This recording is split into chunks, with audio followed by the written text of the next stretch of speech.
محترم سامعین، السلام علیکم ورحمۃ اللہ وبرکاتہ۔ آج جو ہم عمل بتانے جا رہے ہیں وہ ہے انجیل کے ذریعے سے بے اولادی کا علاج کرنا۔ انجیل یہ اللہ رب العزت کی ایک بہت بڑی نعمت ہے، اور ہر پل کے اندر اللہ پاک نے کوئی نہ کوئی خاصیت رکھی ہوتی ہے۔ تو اس کے اندر ایک خاصیت تو یہ ہے کہ جو بے اولاد حضرات ہیں وہ سب سے پہلے 4 عدد انجیل اور ساتھ آدھا پاؤ وہ شہد، صحیح اچھے کوالٹی کے شہد ہو،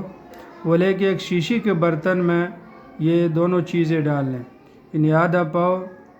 شہد اور 4 عدد اس میں انجیر ڈال کے، تو وہ ایک شیشی کے برتن میں رکھنا ہے۔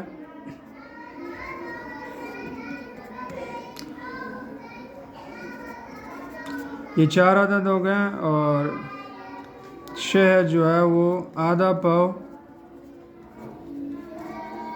شیشی کے برتن میں رکھنا ہے، اور پھر یہ برتن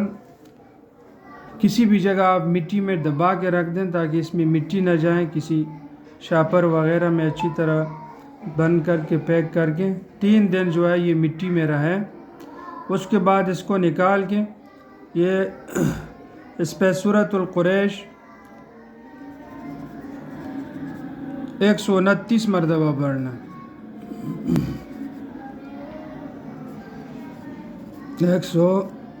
129 مرتبہ درود شریف۔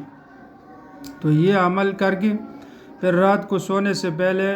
1 چمچ اس میں سے مرد یعنی میاں اور 1 چمچ جو ہے وہ بیوی، اسی طرح کھانے سے تقریباً گھنٹہ بعد، اور تقریباً گھنٹہ 1.5 گھنٹے تک اس کے پیچھے کوئی چیز نہ کھانا ہے اور نہ پانی پینے ہے۔ تو انشاءاللہ تعالیٰ یہ عمل 21 دن جاری رکھیں